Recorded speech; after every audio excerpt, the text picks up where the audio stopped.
வணக்கம் ஃப்ரெண்ட்ஸ். ரெகடிகாசி சீரியல்ல இன்னும் எபிசோட்ல என்ன நடக்குதுன்னு பார்க்கலாம் வாங்க. மனோஜோட ஸ்டாஃப் வந்து எல்லா சீக்ரெட்டையும் சொல்லிட்டு போயிருவாரு. அந்த எக்க பத்தி. மனோஜுக்கு செம்ம பல்ப் ஆயிடும். இதுவரையிலும் செய்வேன்னு நெனச்சுட்டு இருந்தது வெறும் ஆர்டினரி முட்டைன்னு தெரிஞ்ச உடனே, ஃபேமிலில இருக்க எல்லாரும் மனோஜ முறைக்கிறாங்க. அதுலயும் பர்ட்டிகுலரா விஜயாவோட பார்வை மனோஜ எரிச்சிடுற மாதிரி இருக்கு. கடுப்பாகுற ரோஹிணி கீய ஸ்டாஃப் கிட்ட குடுத்து, "போங்க போய் ஷோரூம் ஓப்பன் பண்ணுங்கன்னு" அனுப்பி விட்டுர்றாங்க. மனோஜ் அப்படியே பல்பு வாங்குன ஃபேஸோட உள்ளார வந்துட்டு இருக்காரு. அதுவரையிலும் சிரிப்ப அடக்கி வச்சுட்டு இருந்த ஸ்ருதியும், ரவியும் மறுபடியும் பயங்கரமா சிரிச்சுட்டு, "அப்பா இததான் மந்திரிச்ச முட்டைன்னு சொல்லியிருக்கான்ப்பா" அப்படின்னு சொல்ல, "ரோகிணி, உங்க ஹஸ்பண்ட் கோவில்ல பண்ணத விட இதுதான் செம்ம காமெடின்னு" சொல்லிட்டு அவங்களும் சிரிக்கிறாங்க. "விஜயா, ஆம்லெட் போடுற முட்டைக்கா இவ்வளவு பயந்தீங்க? இதுல ஃபேனு, கரண்ட் ஷாக்கு" அப்படின்னு அண்ணாமலை கிண்டல் பண்றாரு. "டேய், அந்த முட்டை எங்க?" அப்படின்னு படு சீரியஸா, "முத்து கேட்காதீங்க, ஷோரூம்ல தான் இருக்கு" அப்படின்னு மனோஜ் சொல்றாரு. "டேய், உன் ஷோரூம்ல 3 முட்டை இல்லடா, 4 முட்டை இருக்கு" அப்படின்னு முத்து சொல்ல புரியாம பாக்குறாரு மனோஜ். "நீ தான்டா குமுட்ட, செய்வின வச்சாங்களாம்" அப்படின்னு சொல்லிட்டு முத்து அந்த பக்கம் சிரிச்சுட்டு போக, எல்லாரும் அடுத்த ரவுண்ட் சிரிப்புக்கு ரெடி ஆயிடுறாங்க. விஜயா கோவமா மனோஜ் கிட்ட வர, "அம்மா அது வந்து" அப்படின்னு ஏதோ சொல்ல வர, "சாதாரண முட்டைக்கு என் கையெல்லாம் வேக வச்சுட்டியேடா உன்ன" அப்படின்னு சொல்லிட்டு அவங்க தள்ளி விட, உடனே ரோகிணி புடிச்சு அவங்க ஒரு பக்கம் தள்ளி விடுறாங்க. ரவி, ஸ்ருதியால சிரிப்பை இன்னமும் நிறுத்தவே முடியல. மீனா ஒரு அக்கா வீட்ல பூ குடுத்துட்டு, "போயிட்டு வரேன்க்கா, நாளைக்கு வரேங்கிறாங்க." மீனா, நாளைக்கு பூவும் மாலையும் கொஞ்சம் எக்ஸ்ட்ரா வேணுமாங்கிறாங்க அவங்க. சரிங்க்கா, மல்லிப்பூ வேணுமா சாமந்தி பூ வேணுமான்னு மீனா கேட்க, "2யும் கலந்து குடுமாங்கிறாங்க அவங்க." நாளைக்கு வீட்ல விசேஷம்னு அவங்க சொல்ல, "சரிங்க்கா, நான் எடுத்துட்டு வந்துடுறேங்கிறாங்க." அட்வான்ஸ் ஏதாவது வேணுமான்னு அவங்க கேட்க, "அதெல்லாம் ஒண்ணும் வேண்டாம்க்கா, நாளைக்கு வாங்கிக்கிறேங்கிறாங்க" மீனா. அங்க இருந்து மீனா கிளம்ப சரியா வழிசல் முருகன் வந்து நிக்கிறாரு. மீனா வேகமா நடக்க ஆரம்பிக்க, "நில்லுங்க, ஏங்க என்னைய பார்த்துட்டு போறீங்க உடனே" அப்படின்னு கேக்குறாரு அவரு. மீனா ஒரு முறை முறைச்சிட்டு மறுபடியும் நடக்க ஆரம்பிக்க, "ஏங்க இருங்க, நான் சொல்றத கேளுங்க. உங்ககிட்ட பேர் கேட்டது தப்புதான், மன்னிச்சிருங்க. இனிமே உங்க ஊரு பேர் எதுவும் கேட்க மாட்டேங்க. ஒண்ணு மட்டும் தெரிஞ்சுக்கோங்க, நீங்க ரொம்ப அன்பானவங்க, பண்பானவங்க, பாசமானவங்க. அதனால நான் உங்களுக்கு ஒரு பேர் வச்சிருக்கேன். ஏன்னா நான் எப்படியும் பேர் சொல்லி கூப்பிடணும்ல. என்ன பேர் வச்சிருக்கேன்னு கேளுங்கன்னு" முருகன் சொல்ல, "நான் எதுக்கு கேட்கணும்னு" மீனா கோவமா கேக்குறாங்க. "சும்மா கேளுங்க" அப்படின்னு அவர் வலிஞ்சிட்டே நிக்க, "அதெல்லாம் கேட்க முடியாது" அப்படின்னு மீனா சொல்ல, "நானே சொல்றேன், உங்களுக்கு நான் அன்புன்னு பேர் வச்சிருக்கேங்கிறாரு முருகன். மீனா திரும்பி பார்த்து நின்னு முறைச்சிட்டு இருக்க, "நல்லா இருக்கு இல்லங்க? இனிமே உங்க பேரை கேட்கவே மாட்டேங்க. இனிமேட்டுக்கு உங்க பேரு அன்பு. சரியாங்க? நான் வரேங்கன்னு" சொல்லிட்டு முருகன் அங்கிருந்து கிளம்பிடுறாரு. மீனா செம கடுப்பா ஃபோன் எடுத்து முத்துவுக்கு ஃபோன் பண்றாங்க. முத்து ஷெட்ல பேசிட்டு இருக்காரு. சொல்லு மீனான்னு முத்து கேட்க, "ஏங்க, ஒருத்தன் என் பின்னாடி ஃபாலோ பண்ணிட்டு இருக்காங்கன்னு" மீனா சொல்றாங்க. "என்னது? ஃபாலோ பண்ணிட்டு இருக்கானா? யார் அவன்?" அப்படின்னு முத்து கேட்க, "தெரியலங்க. அடிக்கடி வந்து ஏதோ பேசிட்டு போறான். நான் எங்க போனாலும் என் பின்னாடியே வர்றான்" அப்படின்னு மீனா சொல்ல, "ஏன் பொண்டாட்டி பின்னாடி ஒருத்தன் வரானா? இதுக்கு முன்னாடி அவனை எங்கேயாவது பார்த்திருக்கியா?" அப்படின்னு முத்து கேட்க, "இல்ல, இப்ப 2, 3 நாளா தான் என் பின்னாடி வராங்கிறாங்க" மீனா. "முதல்ல என்கிட்ட சொல்லியிருக்க வேண்டியதானே, நான் வந்து 4 வச்சிருப்பேன்ல" அப்படின்னு முத்து கத்திட்டு இருக்க, "என்னடா?" அப்படின்னு செல்வம் வந்து கேக்குறாரு. "மீனா பின்னாடி எவனோ ஒருத்தன் ஃபாலோ பண்ணிட்டு இருக்கானாண்டா" அப்படின்னு முத்து சொல்ல, "ஏன்டா, கல்யாணம் ஆன பொண்ணு பின்னாடியுமாடா வருவாங்க?" அப்படின்னு செல்வம் கேட்க, "இப்பெல்லாம் சில பேர் அப்படிதான் சுத்திட்டு இருக்கானுங்க. என்ன ஏதுன்னு பார்க்கவே மாட்டேங்கிறானுங்கன்னு" கார்த்தியும் சொல்றாரு. "மீனா, நீ ஒண்ணும் பயப்படாத, இந்த மாதிரி பைத்தியக்காரனுங்க தெருவுக்கு தெருவு இருப்பானுங்க" அப்படின்னு முத்து சொல்ல, "சரிங்க, இப்ப அடுத்த வாட்டி வந்தா என்ன பண்றதுன்னு" மீனா கேக்குறாங்க. "எதுவா இருந்தாலும் எனக்கு ஃபோன் பண்ணு. அதுக்கு முன்னாடி பெப்பர் ஒண்ணு வாங்கி வையி" அப்படின்னு முத்து சொல்ல, "மிளகா? எதுக்குங்க மிளகு?" அப்படின்னு மீனா கேட்க, "ஆம்லெட் போடுற பெப்பர் இல்ல மீனா. நான் சொல்றது இந்த பெப்பர் ஸ்ப்ரே மூஞ்சில அடிப்பாங்கல்ல, அத ஒண்ணு வாங்கி கையில வச்சுக்கோ. இப்பல்லாம் அதுதான் பொண்ணுங்களுக்கு பாதுகாப்பா இருக்காம். அடுத்த வாட்டி வந்தான்னா மூஞ்சிலயே அடிச்சு விடு" அப்படின்னு முத்து சொல்றாரு. "ஐயையோ, ஏதாவது பிரச்சனை ஆயிட போகுது" அப்படின்னு மீனா சொல்ல, "அவனால உனக்கு எதுவும் பிரச்சனை ஆயிடக்கூடாது. நீ முதல்ல சொன்னது செய்யி" அப்படின்னு முத்து சொல்ல, "சரிங்க, நான் போய் இப்பவே வாங்கி வச்சுக்கிறேங்கிறாங்க" மீனா. திரும்ப அவன் எங்கேயாவது வந்தான்னா ஃபோன் பண்ணு, நான் அங்க வரேங்கிறாரு முத்து. சரிங்க, நான் வைக்கிறேன்னு ஃபோன வைக்கிறாங்க Meena. "Sure, I will be there. Okay, okay. Ah I bring him. Bye, bye" அப்படின்னு ஃபோன்ல பேசிட்டு இருக்க ஸ்ருதி ஃபோன வச்சுட்டு, "ரவி" அப்படின்னு கூப்பிட, மொபைல விட்டு தலைய நிமித்தாம, "சொல்லு" அப்படிங்கிறாரு அவரு. "ஏய், இங்க பாருடான்னு" ஸ்ருதி சொல்ல, நிமிந்து பாக்குற ரவி கிட்ட, "நீ ஈவினிங் இன்னைக்கு ஃப்ரீ தானேன்னு" கேக்குறாங்க. "ஏன் கேக்குறேன்னு" கேட்க, "ஃப்ரீயா இருக்கியா இல்லையா அத சொல்லுங்கிறாங்க ஸ்ருதி. "ஃப்ரீ தான், என்ன விஷயம்னு" ரவி கேட்க, "சூப்பர், நான் டப்பிங் பேசுற சீரியல் ஹீரோயினுக்கு இன்னைக்கு பர்த்டேப்பா. ஈவினிங் பார்ட்டி அரேஞ்ச் பண்ணியிருக்காங்க. என்னைய இன்வைட் பண்ணியிருக்காங்க. நம்ம 2 பேரும் போலாம்" அப்படின்னு ஸ்ருதி சொல்ல, "எதுக்கு நான் வந்துகிட்டு?"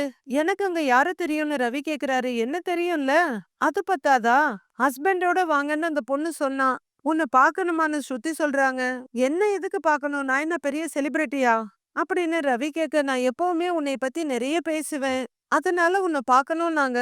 நானும் ஓகேன்னு சொல்லிட்டேன்னு ஸ்ருதி சொல்றாங்க. அப்ப ஆல்ரெடி சொல்லிட்டு தான் நான் ஃப்ரீயா இருக்கேனான்னு கேட்டியா? ரவி கேட்க, நான் கூப்பிட்டா நீ வருவன்ற நம்பிக்கை தான் அப்படின்னு ஸ்ருதி சொல்ல, ஓகே ஓகே போலான்னு ஒத்துக்கிறாரு ரவியும். தேங்க்யூ. என்ன ட்ரெஸ் போட்டு போலான்னு ஸ்ருதி கேட்க, ஆரம்பிச்சிட்டியான்னு சலிச்சுக்கிறாரு ரவி. என்ன அப்படின்னு கோவப்படுறாங்க ஸ்ருதி. எங்கேயாவது போகணும்னா 10 ட்ரெஸ்ஸ போட்டு பாப்ப அப்படின்னு ரவி சொல்ல, அப்ப நீ மட்டும் என்ன இதே ஷர்ட்டோட வந்துருவியா? அப்படின்னு ஸ்ருதி கோக்க, வர சொன்னா ஓகே தான். பாய்ஸ் எப்படி வேணாலும் வருவோம். கேர்ள்ஸ் தான் பக்கத்து வீதிக்கு போகணும்னா கூட 20 ட்ரெஸ் மாத்துவீங்க அப்படின்னு ரவி சொல்ல, டிபிக்கல் மென் மாதிரி பேசாத ரவி. அதுக்காக ஒரு ஃபங்க்ஷன் போகும்போது அப்படியே தூங்கி எந்திரிச்சு போவாங்களா? கொஞ்சம் இம்ப்ரெஸ் பண்ற மாதிரி லுக் இருக்கணும்ல அப்படின்னு ஸ்ருதி சொல்ல, இதுக்கு மேல நான் யாரை இம்ப்ரெஸ் பண்ண போறேன்? அதான் கல்யாணம் ஆயிடுச்சுன்னு அசால்ட்டா சொல்றாரு ரவி. ஓ, ரொம்ப ஃபீல் பண்றியோ அப்படின்னு ஸ்ருதி கேட்க, ரொம்பலாம் இல்ல லைட்டான்னு சொல்லிடுறாரு ரவி. அவ்வளவுதான். கடுப்பாகிற ஸ்ருதி, உன்ன என்ன பண்றேன் பாருன்னு தலைவாணி எடுத்து சாத்து சாத்துன்னு சாத்துறாங்க. ஏய் ஸ்ருதி, சும்மா சொன்னேன், நான் சும்மா சொன்னேன் அப்படின்னு ரவி தடுத்துட்டு இருக்க. ஓவரா பண்ணாத, நான் சொல்ற ட்ரெஸ் நீ வேர் பண்ணிக்கோ. ஆ அன்னைக்கு உன் ஃப்ரெண்டு மேரேஜுக்கு நீ போட்டுட்டு போனேல்ல அப்படின்னு ஸ்ருதி சொல்ல, அதுவா அப்படின்னு ரவி கேட்க, அதுதான், அது உனக்கு ரொம்ப லுக்கா இருந்துச்சு அப்படின்னு ஸ்ருதி சொல்ல, ஓகே அதையே போட்டுக்கிறேன் அப்படின்னு ஃபிக்ஸ் ஆயிடுறாரு ரவி. நான் என்ன ட்ரெஸ் போட்டுக்கிறதுன்னு ஸ்ருதி கேக்குறாங்க. இந்த விளையாட்டுக்கு நான் வரலப்பா. நான் என்ன சொன்னாலும் அதுக்கு ஆப்போசிட்டா தான் நீ எடுப்ப. அதனால நீயே சூஸ் பண்ணிக்கோங்கிறாரு ரவி. ஏய் நீ சொல்லுடா, நீ சொல்ற ட்ரெஸ்ஸையும் நான் போட்டுக்கிறேன்னு ஸ்ருதி சொல்லிட்டு இருக்க. ரவிக்கு கால் வருது. கீழே இறங்கிடுறாரு பெட்டை விட்டு.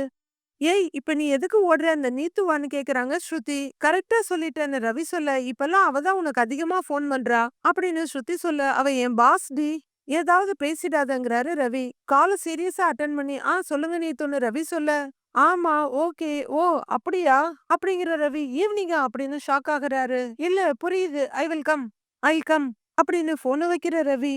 ஐயோ இவகிட்ட இப்ப எப்படி சொல்றது தனக்குள்ளேயே புலம்பிட்டு, ஸ்ருதி, அது ஈவினிங் பார்ட்டிக்கு நீ மட்டும் போயிட்டு வாயே அப்படின்னு சொல்றாரு. ஏன் அப்படின்னு ஸ்ருதி கேட்க, இல்லப்பா ஹோட்டல்ல ஒரு அர்ஜென்ட் ஒர்க் இருக்கு, நான் இருக்கணும்னு சொல்றாங்கன்னு ரவி சொல்றாரு. அதுக்கு ஓகேன்னு சொல்றதுக்கு முன்னாடி உனக்கு தெரியாதா அப்படின்னு ஸ்ருதி கோபமா கேட்க, இப்பதான்ப்பா கால் பண்ணி சொன்னாங்க அப்படின்னு ரவி சொல்ல, வரமாட்டேன்னு சொல்ல வேண்டியது தானே அப்படின்னு ஸ்ருதி கேட்க, அதே எப்படி என் ஒர்க்கை நான் செய்ய மாட்டேன்னு சொல்ல முடியும் அப்படின்னு ரவி பாவமா கேக்குறாரு. அப்புறம் எதுக்கு என் கூட வரேன்னு ஒத்துக்கிட்ட அப்படின்னு ஸ்ருதி கேக்குறாங்க. அப்ப ஃப்ரீயா இருக்கேன்னு நினைச்சு சொன்னேன் ஸ்ருதி. இப்ப சடனா கால் பண்ணி கூப்பிடும் போது நான் என்ன பண்ண முடியும்னு பரிதாபமா ரவி கேட்க, முடியாதுன்னு சொல்ல வேண்டியதானேங்கிறாங்க ஸ்ருதி. சேலரி குடுக்குற பாஸ் ஒர்க் டைம்ல வான்னு சொன்னா போகாம இருக்க முடியுமா அப்படின்னு ரவி சொல்ல, அதெல்லாம் எனக்கு தெரியாது, நீ அவளுக்கு கால் பண்ணி வரலன்னு சொல்லு அப்படின்னு ஸ்ருதி கோவமா சொல்றாங்க. ஸ்ருதி புரிஞ்சுக்கோ, முக்கியமான ஒர்க்குக்கு நான் போய் தான் ஆகணும் அப்படின்னு ரவி கெஞ்ச, அப்ப நான் கூப்பிட்டா நீ வரமாட்டல்ல அப்படின்னு ஸ்ருதி கேக்குறாங்க. நெக்ஸ்ட் டைம் நான் கண்டிப்பா வரேன், இப்ப நீ மட்டும் போயிட்டு வாயேன்னு கெஞ்சுறாரு ரவி. என்னால தனியாலாம் போக முடியாது ரவி, உன்னை கூட்டிட்டு வரேன்னு சொல்லிட்டேன், நீ வர்ற அப்படின்னு ஸ்ருதி ஸ்ட்ரிக்டா சொல்லிற. நான் இவ்ளோ சொல்றேன்ல அப்படின்னு ரவியும் ஆர்கியூ பண்றாரு. இரிட்டேட் பண்ணாத ரவி, நீ வந்துதான் ஆகணும் தள்ளு அப்படின்னு எதிரில நிக்கிற ரவிய தள்ளி விட்டுட்டு கோவமா போய் பெட்ல உட்கார்ந்துக்கிறாங்க ஸ்ருதி. ச்சே, எனக்கு கடுப்பாகுது. இப்ப என்ன நான் வரணும் அவ்வளவுதானே? நான் வரேன், ஹோட்டலுக்கு போன் பண்ணி நான் வரலன்னு சொல்லிடுறேன். வேலை தானே போனா போயிட்டு போகுது, திரும்ப ஏதாவது ஹோட்டலா ஏறி வேலை தேடிக்கிறேன், இப்பவே கால் பண்ணி வரலன்னு சொல்லிடுறேன் அப்படின்னு ரவி போனை எடுக்க போனை வெடுக்குன்னு புடுங்கிடுறாங்க ஸ்ருதி. ஒண்ணு தேவையில்லை, இப்படி நீ வேண்டா வெறுப்பா வர்றதுக்கு வரவே வேண்டாம். I can go by myself, நீ போய் உன் பாஸ் சொன்ன வேலையை பாரு அப்படிங்கிற ஸ்ருதி வேகமா ரவியோட காலை ஒரு மிதி மிதிச்சுட்டு அந்த பக்கம் போயிடுறாங்க. பர்த்டே ஃபங்க்ஷன்ல ஒரே லேடிஸ் கூட்டமா இருக்கு. கேர்ள்ஸ் எல்லாம் ஜாலியா என்ஜாய் பண்ணிட்டு இருக்காங்க. இப்படி அப்படின்னு செல்ஃபி எடுத்துக்கிறாங்க. அந்த பர்த்டே பொண்ணும் அவங்களோட ஃப்ரெண்ட்ஸும் நிறைய செல்ஃபி எடுத்துட்டு நல்லா இருக்குல்லன்னு ஒவ்வொன்றா ரசிச்சு பார்த்துட்டு இருக்கப்போ ஸ்ருதி வர்றாங்க. ஹே ஸ்ருதி, கம் கம் அப்படின்னு அந்த பர்த்டே பொண்ணு சொன்ன ஹாய் சொல்லிட்டு ஸ்ருதியும் உள்ளார வர்றாங்க. 2 பேரும் ஹக் பண்ணிட்டு ஷேக் ஹேண்ட் கொடுத்துக்கிறாங்க. ஹாப்பி பர்த்டேன்னு சொல்லி விஷ் பண்றாங்க ஸ்ருதி. பர்த்டே பொண்ணு, அம்மா ஒரு நிமிஷம் இங்க வாங்கலேன்னு கூப்பிட அவங்க அம்மா வர்றாங்க. சீரியல்ல என் வாய்ஸ் நல்லா இருக்குன்னு சொன்னீங்கல்ல, ஷீ இஸ் மை வாய்ஸ் அப்படின்னு அவங்க அம்மாவுக்கு இன்ட்ரடியூஸ் பண்றாங்க. ரொம்ப நல்லா இருக்குமா உன் வாய்ஸ்ன்னு சொல்ல ஸ்ருதியும் தேங்க்ஸ்ங்கிறாங்க. இவ வாய்ஸை விட உன் வாய்ஸ் ரொம்ப ஸ்வீட்டா இருக்கு அப்படின்னு அவங்க அம்மா சொல்ல, மம்மி அப்படின்னு சினுங்குறாங்க பர்த்டே பொண்ணு. அவங்க வாய்ஸும் ரொம்ப ஸ்வீட்டா தாங்க இருக்கும் அப்படிங்கிறாங்க ஸ்ருதி. ஓ நிஜமாவா அப்படியா அப்படின்னு அவங்க அம்மா கேட்க, மம்மி சொல்ற மாரி உங்க வாய்ஸ் தான் எனக்கு ரொம்பவே சூட் ஆகுது. நான் நார்மலா பேசினா என்ன புதுசா பார்க்குறவங்க, "என்ன உங்க வாய்ஸ் இப்படி இருக்கு? உங்களுக்கு என்ன கோல்டான்னு?" கேட்குறாங்க. அப்படின்னு பர்த்டே பொண்ணு சொல்ல, அவங்க அம்மா, ஸ்ருதி எல்லாருமே கலகலன்னு சிரிக்கிறாங்க. அதனால தான் நான் எந்த புரொடக்ஷன் போனாலும், நீங்க தான் எனக்கு டப் பண்ணணும்னு கண்டிஷன் போட்டுருவேங்கிறாங்க அந்த பொண்ணு. தேங்க் யூன்னு ஸ்ருதி சொல்லிட்டு இருக்க. By the way where is your ஹஸ்பண்ட்ன்னு பர்த்டே பொண்ணு கேட்குறாங்க. அவருக்கு அர்ஜென்ட்டா ஒரு ஒர்க் வந்துருச்சு. சோ வெளிய போயிருக்காரு வர முடியலங்கிறாங்க ஸ்ருதி. நீங்க கப்பிலா வந்திருந்தீங்கன்னா எவ்வளவு நல்லா இருந்திருக்கும் அப்படின்னு பர்த்டே பொண்ணு சொல்ல நானும் கூப்பிட்டேங்க. ஆனா ஒர்க் வந்துருச்சு அப்படின்னு ஸ்ருதி சொல்ல ஓகே இன்னொரு நாள் மீட் பண்ணிட்டா போச்சு அப்படிங்கிறாங்க பர்த்டே பொண்ணு. கல்யாணி கேக் வெட்டிடலாமா பர்த்டே பொண்ணு அவங்க அம்மா கேட்க. கொஞ்சம் இருங்க ஃபுட்டு வந்துட்டோம் பக்கத்துல வந்துருச்சுன்னு அவரு சொல்றாரு. ஓகேன்னு எல்லாரும் அக்செப்ட் பண்ணிக்கிட்டதுக்கு அப்புறம் அந்த பர்த்டே பொண்ணு ஸ்ருதி இது என் டாடி செம்ம ஃப்ரெண்ட்லின்னு சொல்ல ஸ்ருதி அவங்ககிட்ட நைஸ் டு மீட் யூங்கிறாங்க. பார்ட்டி போயிட்டு இருக்கு. கீழ ஒரு கார் வந்து நிக்குது. ரவி டிரைவ் பண்ணிட்டு வராரு. "நீத்து நீங்க போங்க. நான் எடுத்துட்டு வரேன்னு" சொல்லிட்டு ஸ்டாஃப்ங்கிட்ட எல்லாத்தையும் ரெடியா இருக்குல்ல எடுத்துட்டு வாங்கங்கிறாரு ரவி. "சரிம்மா நீங்க பேசிட்டு இருங்க. ஸ்ருதி வாங்க ஸ்ருதி நம்ம ஃப்ரெண்ட்ஸ் கிட்ட போலான்னு" கூட்டிட்டு போறாங்க அந்த பொண்ணு. அவங்க கிட்ட கூட்டிட்டு போய் "ஹே என்னோட டப்பிங் ஆர்டிஸ்ட் இவங்க தான்" அப்படின்னு இன்ட்ரோடியூஸ் பண்ண எல்லாருமே ஹாய் அப்படின்னு சொல்லிட்டு நைஸ் டு மீட் யூன்னு சந்தோஷமா பேசிட்டு இருக்காங்க. "சரி நீங்க பாருங்க ஸ்ருதி பேசிட்டு இருங்க நான் வந்துடுறேன்னு" அந்த பர்த்டே பொண்ணு அங்க இருந்து போறாங்க. அப்ப நீத்து உள்ளர வர ஹாய் நீத்துன்னு போய் ஹக் பண்ணிக்கிறாங்க பர்த்டே பொண்ணு. "நீத்து ஹாப்பி பர்த்டே விஷ் பண்ண தேங்க் யூன்றாங்க. உனக்காக நான் ட்ரீட் கொண்டு வந்திருக்கேன்னு" நீத்து சொல்ல, "ஃபுட்டு தானேன்னு" கேக்குறாங்க பர்த்டே பொண்ணு. "ஓ ரெஸ்டாரண்ட்ல நல்லா இருக்கும்னு தானே நான் ஆர்டர் பண்ணேன். வா" அப்படின்னு நீத்துவ கூட்டிட்டு போறாங்க அந்த பர்த்டே பொண்ணு. அவங்க அம்மா அப்பா கிட்ட இன்ட்ரோடியூஸ் பண்ண "வணக்கம்மா வணக்கம்ப்பான்னு" நீத்து சொல்றாங்க. ஸ்ருதி மத்தவங்களோட பேசிக்கிட்டே திரும்பி பார்க்காங்க. நீத்து பேசிட்டு இருக்காங்க.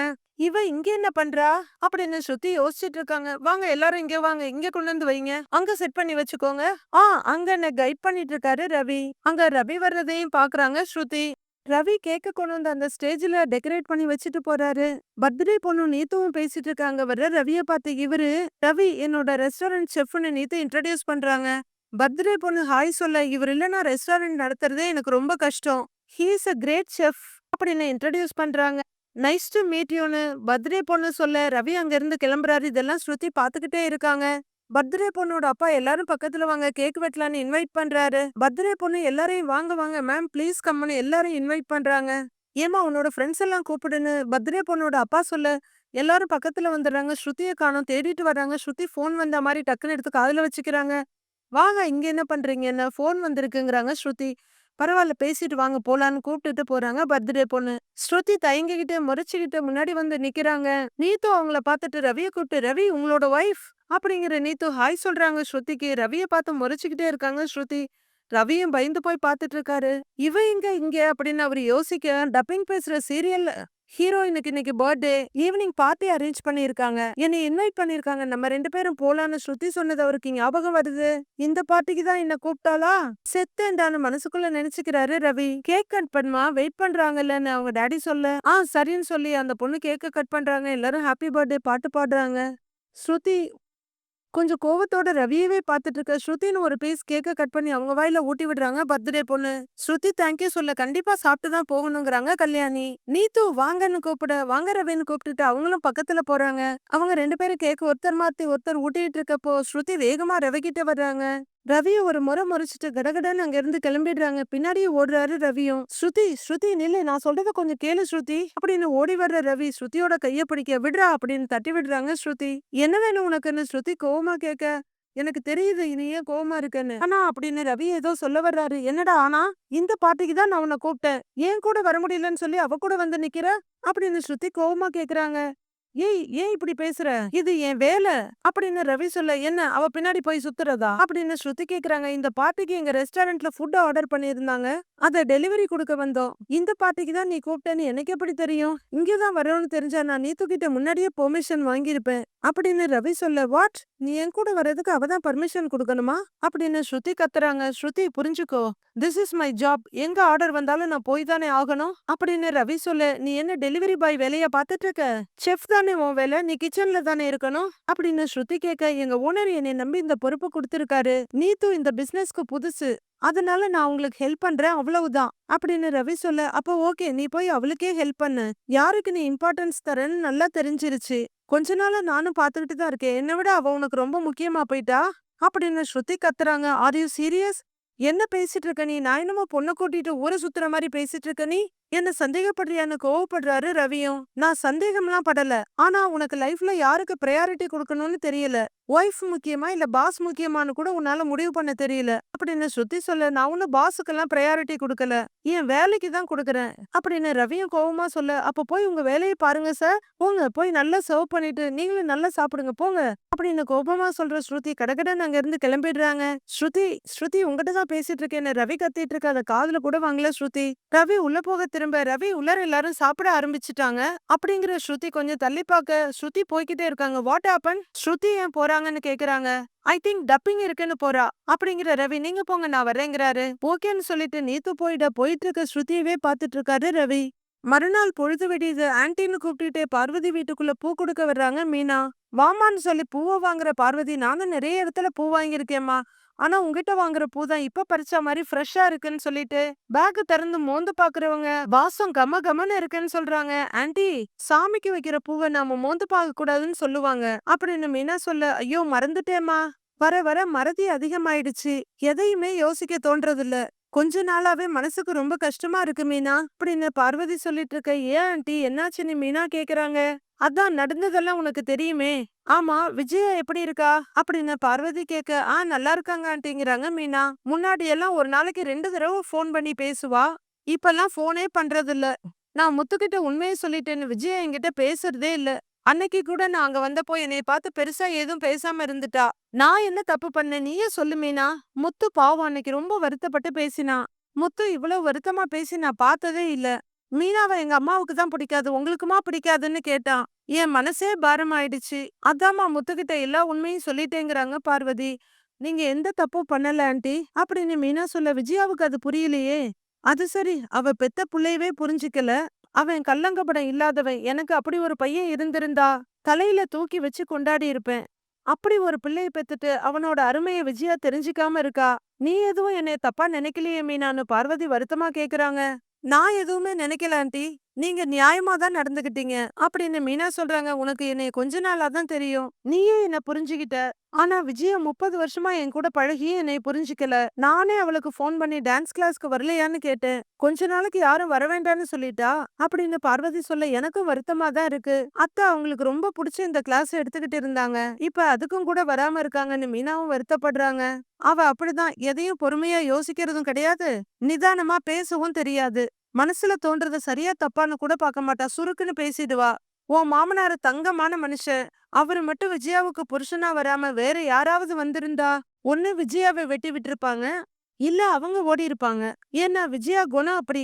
ஆனா அண்ணாமலை அண்ணன் இத்தனை வருஷமா அவ கூட குடும்பம் நடத்தி இருக்காரு அப்படின்னு பார்வதி சொல்ல, மாமாவுக்கு எல்லாரையும் பொறுத்து போற குணம், யார் மனசையும் காயப்படுத்துற மாதிரி பேச கூட அவருக்கு தெரியாது அப்படின்னு மீனா சொல்றாங்க. அப்படி ஒரு நல்ல புருஷன் நல்ல பசங்க அமைஞ்சும் அவங்களோட மதிப்பு இவளுக்கு தெரியல. உன்ன மாதிரி ஒரு நல்ல பொண்ணு அவளுக்கு மருமகளா அமைஞ்சிருக்க, ஆனா எப்ப பாரு உன்னை திட்டிக்கிட்டே இருக்கா, பூ கட்டுற பொண்ணுன்னு அவமானப்படுத்துறா அப்படின்னு பார்வதி சொல்ல, எனக்கு ஆரம்பத்துல எல்லாம் கஷ்டமா தான் நாட்டி இருந்தது, இப்ப அதெல்லாம் பழகிடுச்சுங்கிறாங்க மீனா. அவளுக்கு அவ பசங்களையே சமமா பார்க்க தெரியாது, வந்த மருமகளை எப்படி பாப்பா. விஜயாவுக்கு எல்லா உறவுகளும் நல்லா அமைஞ்சிருக்கு. அவளுக்கு என்னால ரோகிணின்னு ஒரு நல்ல மருமக அமைஞ்சிருக்கா. ரோகிணியும் உன்ன மாதிரி ஒரு நல்ல பொண்ணுதான். சும்மா சொல்லல, உனக்கு அந்த வீட்ல கெட்ட பேர் வந்துடக்கூடாது, திருட்டு பழி வந்துடக்கூடாதுன்னு அவ தான் தாலி செயின் நகைங்க எல்லாத்தையும் வித்து அதனால வந்த 2 லட்சம் ரூபாய் என்கிட்ட கொண்டு வந்து கொடுத்தா அப்படின்னு பார்வதி சொல்ல, அதிர்ச்சியாகிற மீனா, உங்ககிட்டயா அப்படின்னு கேக்குறாங்க. ஆமா மீனா, பணத்தை கொடுத்து ஆன்ட்டி மீனாவுக்கு எங்க குடும்பத்துல எந்த கெட்ட பேரும் வந்துடக்கூடாது, அந்த காணாம போன பணம் கிடைச்சிருச்சு அப்படின்னு அத்தைகிட்ட சொல்லுங்கன்னு கொடுத்துட்டு போனா அப்படின்னு பார்வதி சொல்ல, என்ன ஆன்ட்டி சொல்றீங்க, தாலியை வித்தா கொடுத்துட்டு போனாங்கன்னு மீனா கேக்குறாங்க ஆச்சரியமா.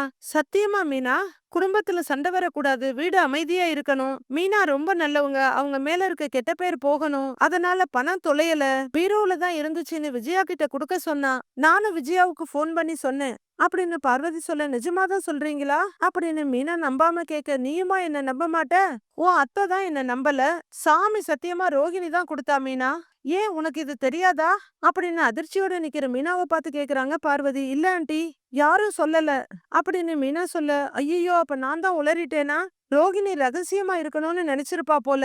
நீ யார்கிட்டயும் நான் தான் சொன்னேன்னு சொல்லிடாத மீனா அப்படின்னு பார்வதி கேட்டுக்க. இல்ல ஆண்டி, நான் சொல்ல மாட்டேன். ஆனா ரோகிணி ஏன் எனக்காக இத பண்ணாங்கன்னு எனக்கு இதுவரையிலும் குழப்பமா இருக்கு அப்படின்னு குழம்பி போன மீனா பார்வதியவே பார்த்துட்டு இருக்காங்க. மீதி என்னங்கறத நாளைக்கு பார்க்கலாம் ஃப்ரெண்ட்ஸ்.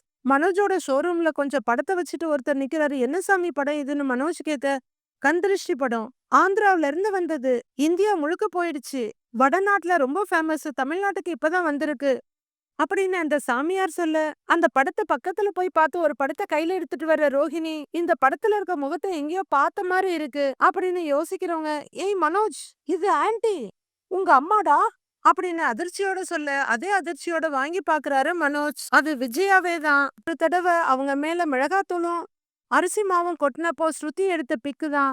இதால என்ன பிரச்சனை வெடிக்க போகுதுங்கிறத பொறுத்திருந்து பார்க்கலாம் ஃப்ரெண்ட்ஸ்.